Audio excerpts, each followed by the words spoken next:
Winter storm Harper is coming. It's barreling down the East Coast. And we're going to feel the brunt of it this weekend. Now, the question here is, Winter Storm Harper, is there also going to be a Winter Storm Manny? Can the Phillies actually sign both of these guys? Shit's getting crazy. Tony Del Grasso is here. I am Adrian Fedke. Tony D, to all the people out there. How's it going, man? Is this actually, like, possible? Can they actually get both? Wouldn't it be poetic if this was the weekend Harper decided to sign? It's not going to happen. But it's nice to think about because that would just be awesome. Yeah, let's get them both. Machado, whatever you want to call it, bring them together. Give them roughly 700, 800 million combined and combine him with Hoskins and win 3 World Series in the next 10 years. Fucking do it. Just a simple, broad question. Why is this taking so long? Well, question involves it. It's a loaded question. So actually, it's a loaded answer. It's a simple question. Yeah. There's a lot of factors. We kind of just got into it a lot off the air here. Here, let me throw this word at you, and let me get your thoughts on it. People are calling collusion. What are your thoughts on that word? I said this in early November, I believe, that I just got a sense there was this, I call it borderline collusion, because let's throw this out there. You agree Harper and Machado are both top probably 5 players. Oh, yeah. They're 26 years old. You could also make the argument they haven't even reached their prime yet. Most guys' prime is late 20s, early 30s, okay? So you haven't even seen their peak yet. And you have a league where realistically only, 2, 3, maybe 4 teams are after these guys? It's absolutely crazy. If LeBron or Aaron Rodgers or Sidney Crosby reach free agency in their prime in a sport that doesn't have a salary cap. Now, don't give me about the luxury tax bullshit, I know. But they don't have a salary cap. You'd have all 30 teams, 32 in the NFL, going after those guys, without a doubt. But here you basically have the LeBrons, or at least maybe you could call them the KDs of their sport, because if you want to call Trout the LeBron of baseball. And you have basically all these teams saying they can't afford him. And it's bullshit, because even the teams like the Marlins and the Rays and the Pirates, they could afford him. Yeah, they don't have the money that the Yankees and Red Sox, Dodgers do, but trust me, because of the CBA, they could afford them and still make plenty of money if they wanted to. Let me ask you this question, because some of these top clubs that normally have money, you look at the Yankees and you got all that money invested in Giancarlo Stanton. Boston Red Sox, they signed a bunch of dudes the last couple years, luxury tax, all that. Okay, maybe I can see why they're not part of it. Dodgers, they tried to open up some money with that trade. Okay, we'll see if they're in. Chicago is another one. Madden saying they're not in. So all of these big clubs that normally spend money are not spending money this offseason. They're spending money, but they're not in on the big fish like they normally are. It's kind of weird. Yeah, it is. It's strange. Now, again, what's going on right now could actually end up benefiting the Phillies. I mean, hey, if they want to collude for the Phillies, if they want to throw that collude word around, right? So I don't know what the hell's going on, but it's strange. Like because we'll get into this too, I guess, and you can get into this further. We're seeing like more 1-year contracts, 2-year contracts. Like 5 years ago, the salaries were absolutely ridiculous. I mean, like your normal pitcher was making $20 million a season, like a third starter, and now we're reaching a point where it's like we're not getting paid. I mean, you talked to me about it pre-show. This 7 years, $175 million offer from the White Sox. We'll get into the agent and all that crap ahead in the show. But you said that there are 15, 16 guys that are making that money right now. I mean, Manny's better than the top 15 in the league. Absolutely. Not only is he better, he's younger too, significantly younger than most of those guys. It's crazy what's going on. And yeah, at the end of the day, if the Phillies are the only team that are willing to actually offer both of these guys market value, and fuck it, they'll get both of them, and all this will help the Phillies. But at the end of the day, it's hurting baseball. If you really want to get into a whole labor issue, baseball is real close to a breaking point. You have the players are very unhappy about it.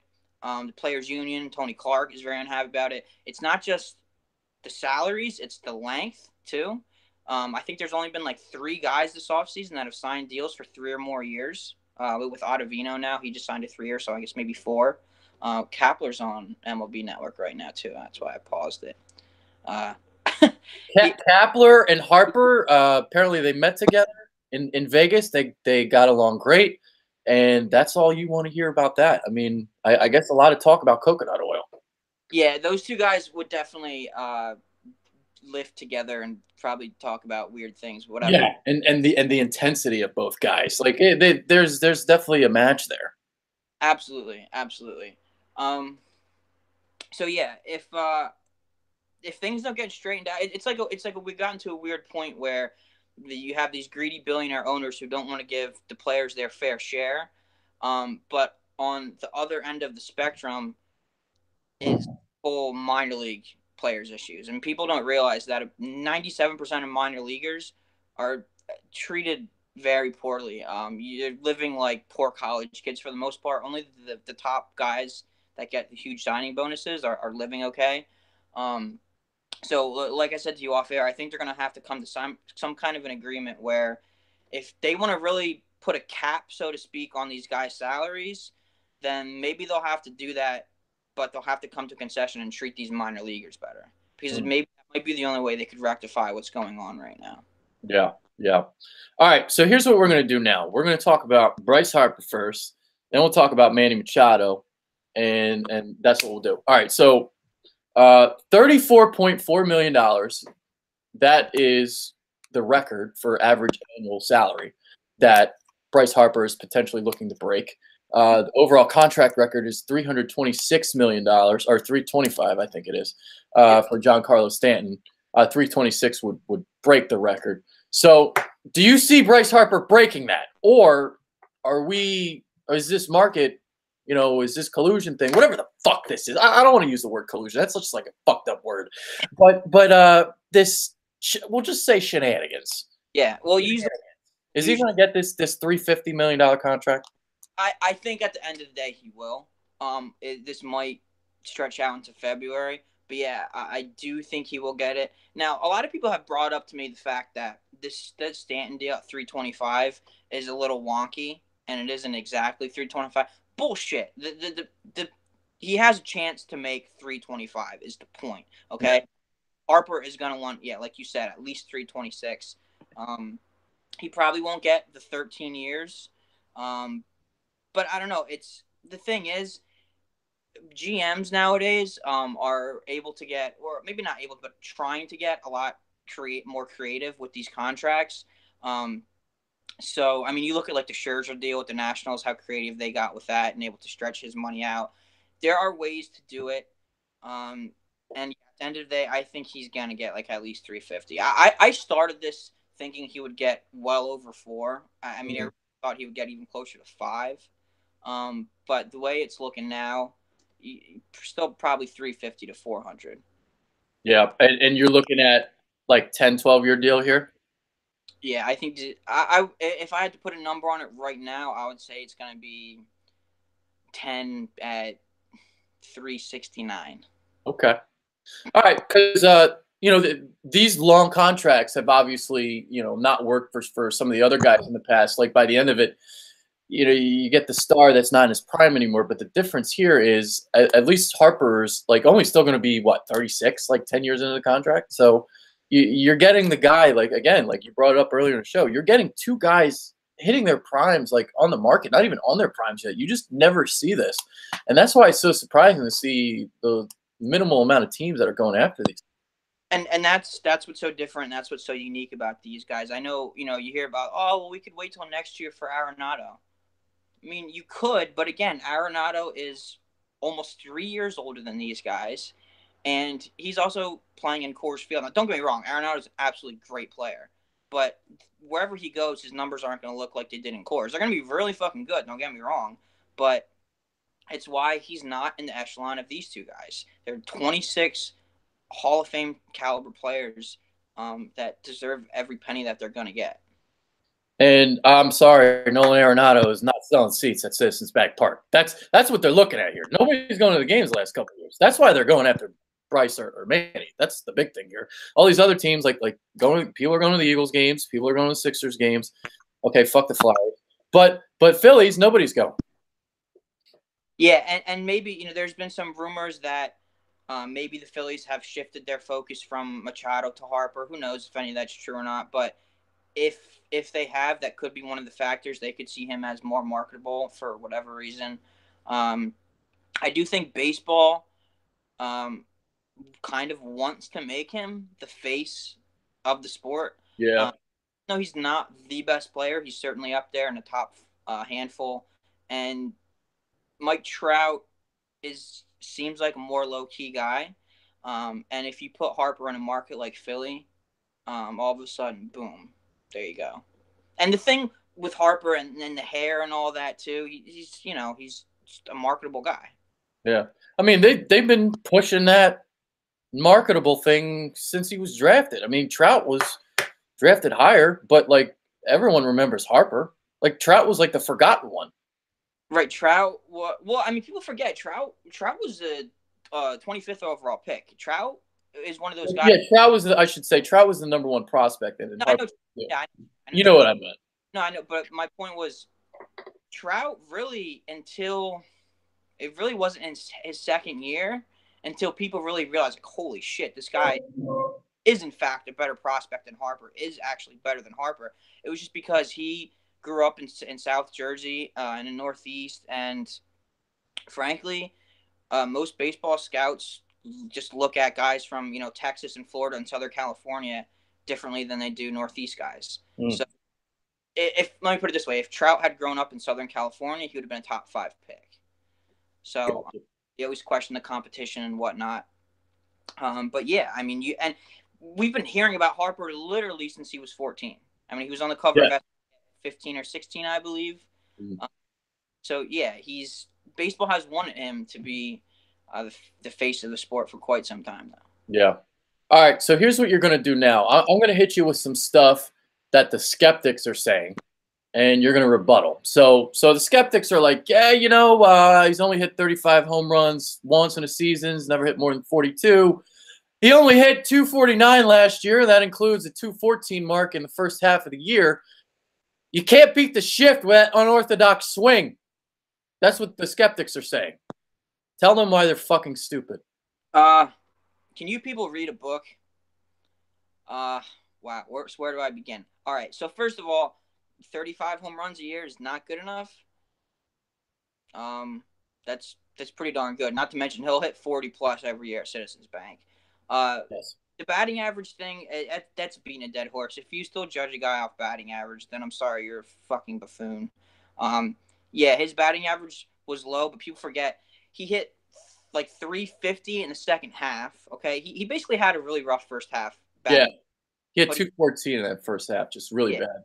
Yeah, but he still got on base almost 40% of the time, and he's still slugging the ball. So honestly, if Bryce Harper hits 260, 270 for the Phillies in his career and gets, say he has 390, 400 on base percentage and is slugging 35, 40 home runs a year, that's really, really, really, really, really fucking good, and you should be really happy about that.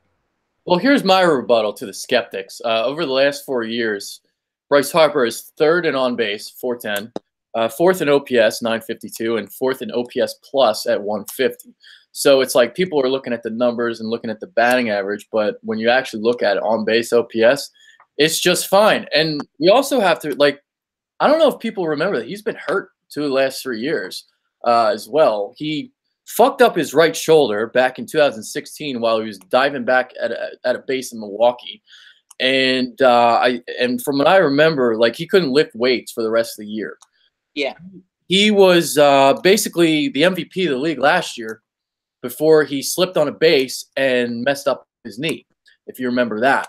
So it's like I don't know, this narrative that he's not good anymore. I think it's kind of crazy.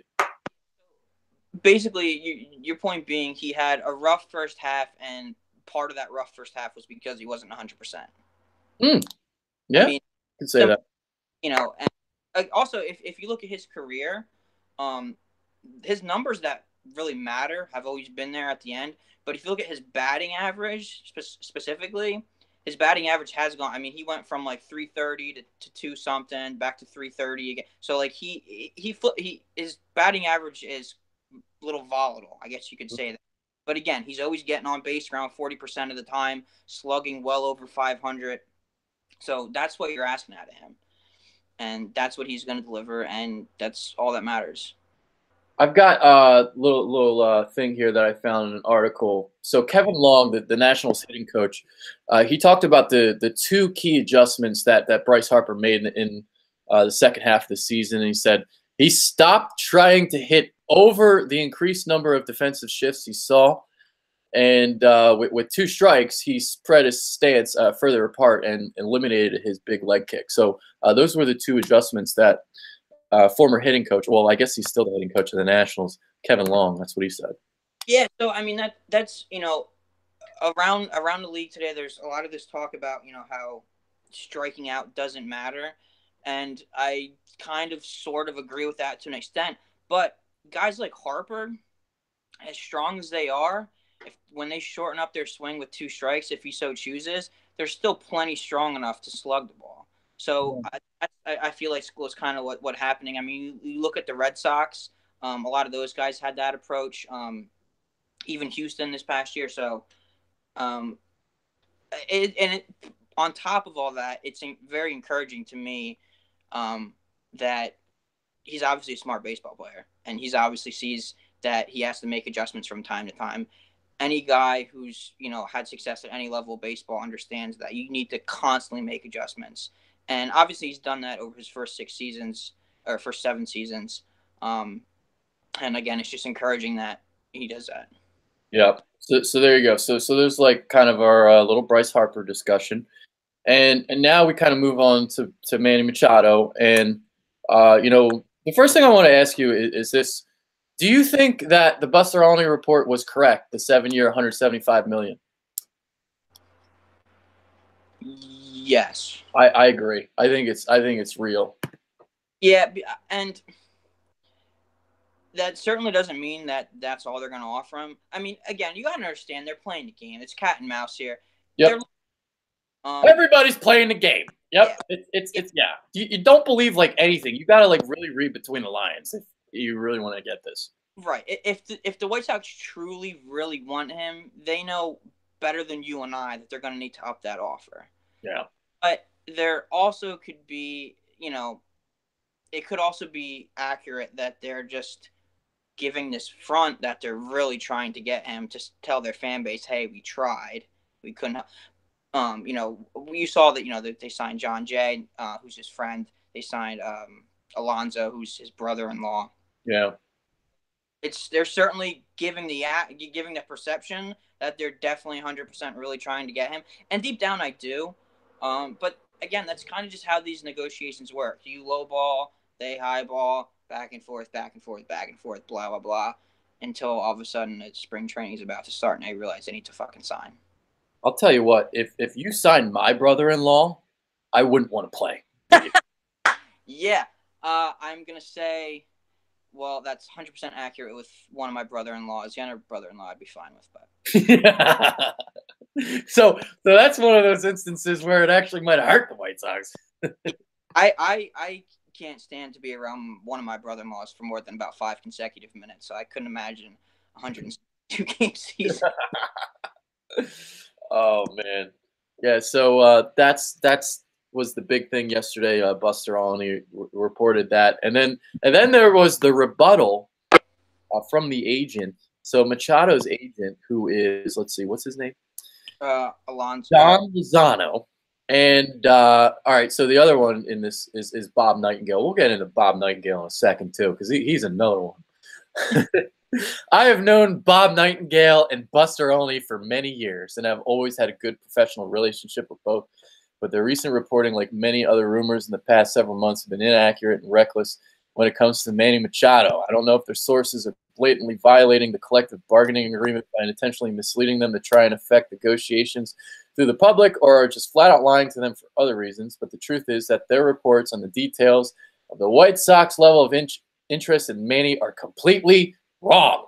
I am well aware that the entire baseball universe, fans, players, teams, and media members alike, are starved for information about this free agent market for all players, including Manny. But I am not going to continue to watch the press be manipulated into tampering with, not just with my client, but all those players' livelihoods, as they have been doing this entire offseason. The absence of new information to report is no excuse to fabricate news or regurgitate falsehoods without even attempting to confirm their validity, and it is a disservice to baseball fans everywhere when the media does just that. Moving forward, I will continue to respect the CBA's prohibition on negotiations through the media and hope that others will do the same.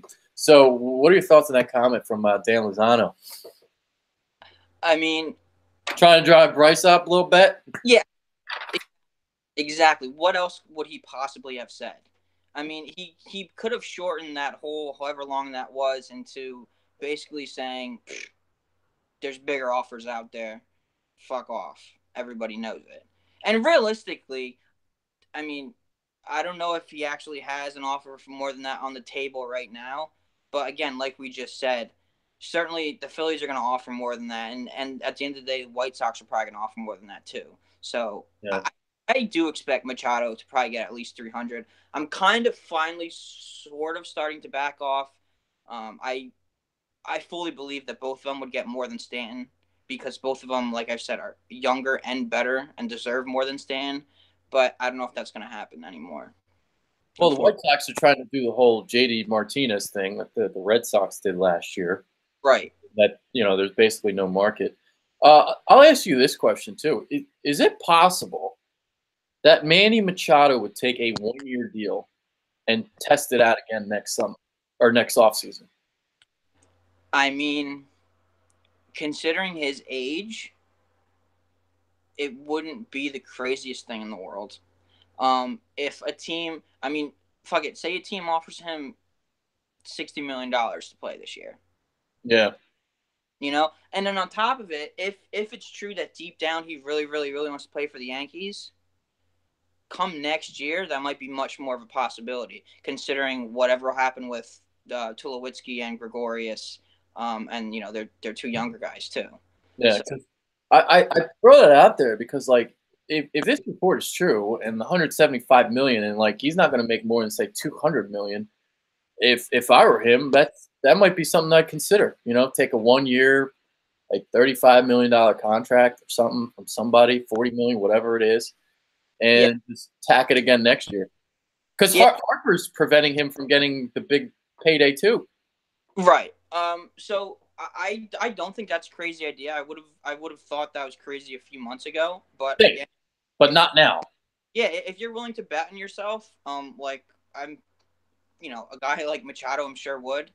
He's betting himself his whole life, and now he's playing baseball for millions of dollars.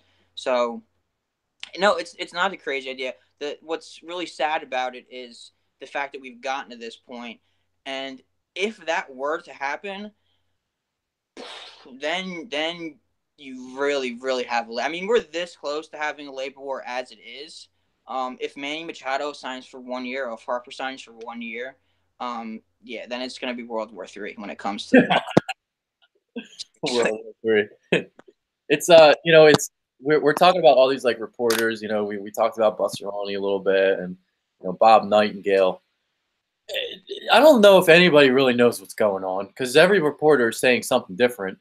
You got some people, we talked about this pre-show too. It's like national reporters seem to think that the Phillies are in on Bryce Harper, but then you got Jim Salisbury, and Jim Salisbury is saying that the Phillies are in on Manny and not Bryce. Yeah, so it's like a weird dynamic, like we were saying off here. The national guys seem probably have more of a connection with the agents. Yeah. Whereas it's easier to leak stuff out, like that sort of stuff with like, national guys. Yeah. Yeah. But Salisbury knows the organization. I feel like the thing with Machado and the Phillies that's just so obvious is, just the connection that the Phillies front office already has with them. With McPhail in contact, they drafted him. Mm. So, and I don't know. I just think, to me, you take that aside, I just feel like Harper's the better fit. Now, again, you're splitting hairs here. I would take either of them, obviously, no doubt about it. But considering Harper is left-handed, and Harper probably fits the city better, even though it's, who knows. I've always thought Harper was the slightly better fit. Again, you're splitting hairs though. No, I'm with you. Yeah. By the way, I'll ask you this question too. So there was a question posed on PI Live yesterday, and I was the only one to answer. With all right, well, I'll just ask you the question first. Would you rather have Manny Machado and Bryce Harper, or would you rather have? I think it was Manny Machado, No, it was Bryce, Dallas Keuchel, and Craig Kimbrell. Yeah, I actually I saw that too. I would. You saw that on PI? Did you watch it? No, I saw it on Twitter. I saw the question on Twitter. So that's where it came from. Yeah, it was a Okay. question. Well, I'm taking Machado and Harper all day. Yeah, absolutely. So to Well, me, I was the only one who answered that. that's like asking if you'd rather have Steph and KD, or would you rather have Steph and a couple of not role players, but guys that are like, Would you rather have Steph, Robert Covington, and Dario Saric, there you go, or there, Steph and KD? Bring the homie in. Yeah, the first thing is like, well, first of all, Dallas Keuchel is not what he was, and then Craig Kimbrell, I just have like this gut thing on him. I'm just not a big Craig Kimbrell guy, so I am taking Bryce and Machado all day. I don't know what the thought process was, why they'd want the three guys instead of the two. I don't get it. Kimbrell also has shown signs of decline. Now, granted, he's still better than most, but relievers specifically often fall off a cliff. And I don't want to pay big money for like a fucking closer like Kimbrell. Yeah, frankly, I probably wouldn't give Kimbrell more than 3 or 4 years, honestly. Yeah. And Keuchel, again, to me, is strikingly similar to the Arrieta deal. It's Arrieta again. Yes. I was all for that, but again, Keuchel has never been a guy that's really missed bats like you like to nowadays. Yeah. I worry that you give him a 4-year deal, he's going to be okay next year and bad the last 3. Bad. Yeah. That's the thing. And again, I wanted them to get Kikuchi. I thought if you were going to spend some money on a starter this year, Kikuchi was the guy to go. Seattle got him for 3 years, roughly $45 million, I want to say. So I think the Phillies missed the boat on that. We'll see how it goes. But yeah, to answer your question, it'd be Machado and Harper, no doubt about it. Yeah. Bob Nightingale. This is now a discussion on who do we trust. But he, of course, had that tweet that everybody's changing their pants about. The Phillies will have Bryce Harper or Manny Machado or possibly both in uniform on opening day. Bob, you better get that one right. Yeah, so if I want to remind people, Bob is the guy who said a few months ago, before winter meetings, I think it was even before Thanksgiving, he came out with that article saying, in not so many words, it's a lock, Harper is going to end up at Philly. Yeah. He hasn't really changed his tune on that, although he's hinted at the Nats now being a contender too. I don't know, man. Who knows what to believe? I feel like really the best way to go about this is enjoy the rumors, have fun with them, but in reality, until you see that crawler, so-and-so's reached an agreement or so-and-so is signed. Yeah. And also, on top of all that, things could literally change any minute. If tomorrow the Yankees could wake up and say, you know what, fuck it, let's go out and get Harper. And all of a sudden things could change. People forget that one of the reasons Alex Rodriguez ended up being a Yankee is because Aaron Boone tore his ACL playing basketball one offseason. People forget that Aaron Boone was very highly thought of. Well, not very highly thought of, but they were content with having Aaron Boone as their third baseman, put it that way. Then he tore his ACL playing basketball, and the deal with him going to deal with A-Rod going to the Red Sox fell through, which is a whole separate issue that probably shouldn't have happened. But long story short, he ended up being a Yankee. So shit literally could change by the day, by the minute. So unfortunately, this is probably going to drag out until February again. Yeah. We need Peter Gammons back. Like some of these guys, man. Some of these dudes. Yeah, I miss Gammo. Ken Rosenthal. Ken Rosenthal is like the dude. My guy. It's my guy. I trust him. Yeah, I trust Rosenthal. Like I said, Nightingale, is not really my guy. Generally speaking, I feel like it's better to trust the local beat reporters than these national guys on most issues.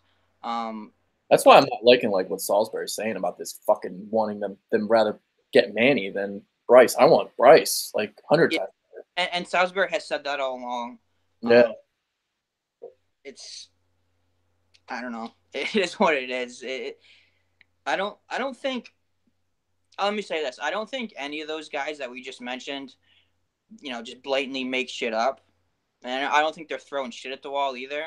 But when I think what happens a lot of time is they're hearing stuff, basically whisper down the alley, and it gets, you know what I mean? It gets changed and tweaked. And what comes out then eventually to the public isn't entirely accurate. It isn't exactly wrong, but not entirely accurate. So yeah.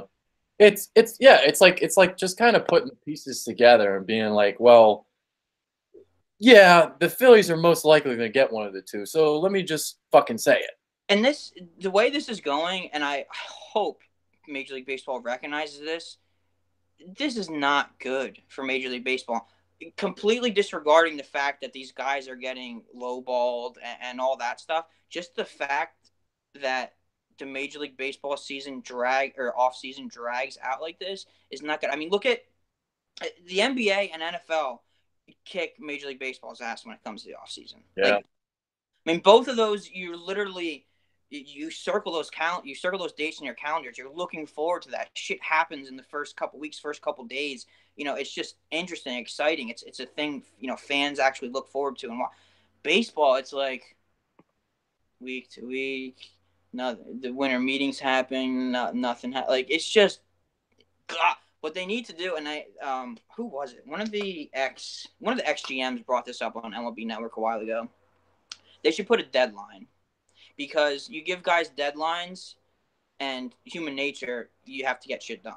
Yeah. So that's, I think, what we're leaning towards, because with these guys not signing until a couple weeks before spring training in some cases, even Martinez. I mean, we're a month from isn't it like a month from yesterday? Yeah. So yeah, baseball needs to do something and then put some kind of deadline to spice up these off seasons so this kind of shit doesn't happen. And unfortunately, a league like the NBA would have recognized this earlier and would have figured out a way to fix that problem before they had an off season like Machado and Harper. Now they're not going to have another off season with these guys until who knows when that's going to be again. So it's not going to be magnified as much, but hopefully they still try to make a change. Yeah, I was reading a CBS article yesterday where 20 of their top 50 free agents remain unsigned.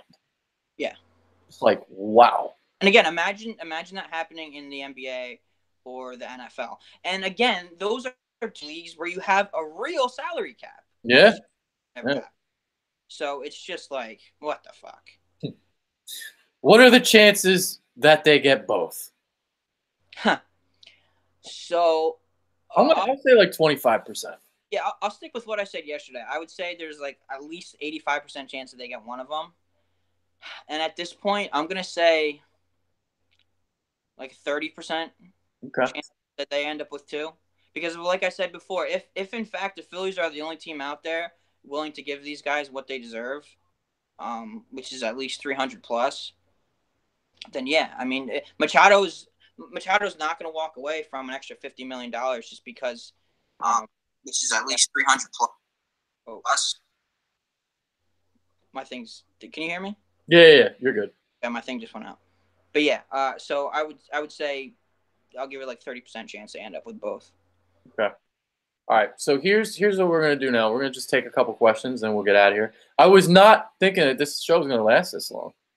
What are, Wow saying baseball yawn. Hey man, why are you in here then? yeah.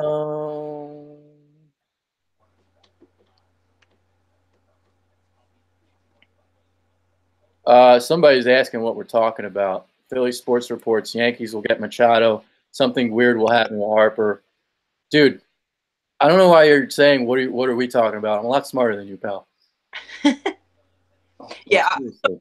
I also want to Like, say like seriously, there's so many fucking trolls that do that shit to me. Like, oh, you're so stupid. No, stop. I'm like 10 times smarter than you, bro. Like, stop. so I will say, especially because of how long all this is playing out, do not sleep on those so-called sleeper teams. There could be a team we haven't really mentioned that comes Oh, out there always is. Yeah. at left field, and I mean, and there's also a history with that too. Even going back to Barry Bonds, other than the connection with his dad and Willie McCovey, nobody thought he was going to San Francisco. Nobody thought A-Rod was going to Texas. So there is precedent for this, and I remember reading a thing a while ago. If you look at all the contracts in baseball that were over 200 million, I think it was around 50% of them went to teams that were under 500. Mm. Don't count anybody out. I remember saying a few months ago, the Giants, don't count the Giants out. Don't count the Cardinals out. Don't count the Dodgers out. Um, even Yankees, or even Red Sox. You haven't heard of them. If all of a sudden an owner wakes up one day and says, you know what, fuck it, let's go over the luxury tax for a few years, and bam, shit, like I said, shit can change very quickly. But as we sit here today, I'm very confident the Phillies will get one of those guys. I'm looking at some comments from Sean Fitzpatrick. We should sign one of them with the end game of Mike Trout in the future. I mean, that's what John Heyman's reporting. Like they want to go get Mike Trout a couple years. Personally, of the two, I prefer Harper. We really have a lack of lefty pop. Sign Harper and Moustakas, trade Franco for pitching. See, the thing about Moustakas is he's really not much of an upgrade over Franco. The only reason I probably would just swap him with Franco, so to speak, is because, like that guy said, he's left-handed, and that would add a little balance. But if you really look at the numbers, and they're even very similar defensively, they're very, very similar players. Yeah.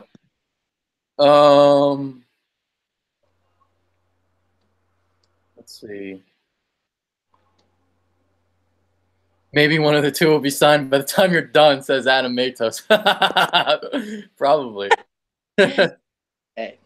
How many of those guys with huge contracts ending up winning the championship? Well, didn't A-Rod won one? Not with Texas, but he did with the Yankees once he got traded to the Yankees. Yeah, and you'd have to go down the list, like which guys are you talking about? That's also a misconception, is that these guys generally aren't worth it. A-Rod was worth every penny of it. Bonds obviously was worth every penny. These guys, the last couple years on the deal, they're not what they used to be. But generally speaking, they perform adequately to the contract. Yeah.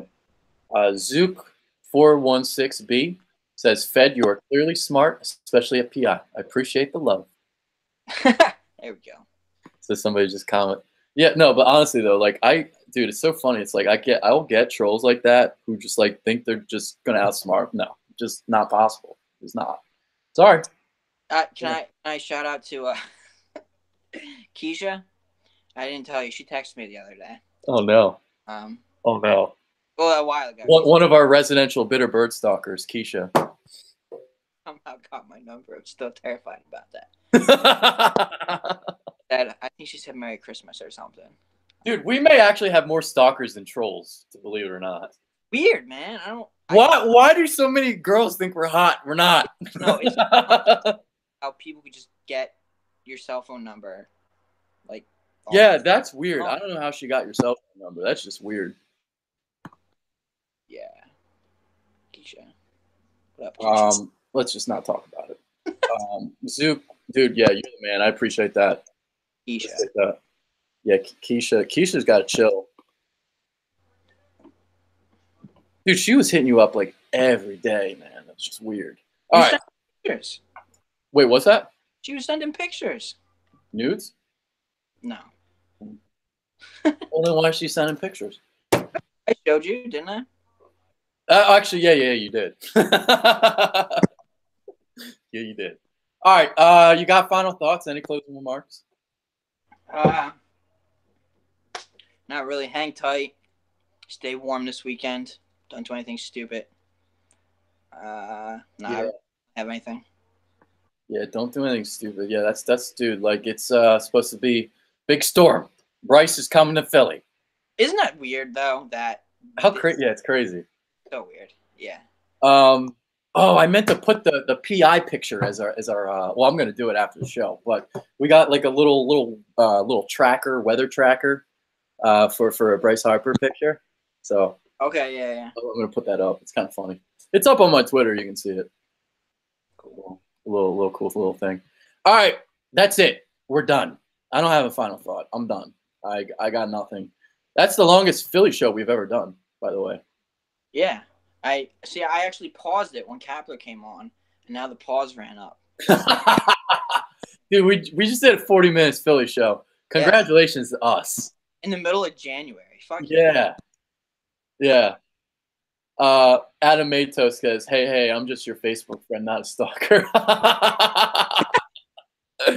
I know you're not a stalker. I know. Dude, it's kind of weird. I don't know. It's just like weird, but yeah, I'm not gonna get into it. At least the one is gone. So that's the big one. There it is. All right, that's Tony D. I'm Adrian. Thank you. We spent way too much time talking about stalkers of the Bitterbirds. We're out of here. See ya. Later.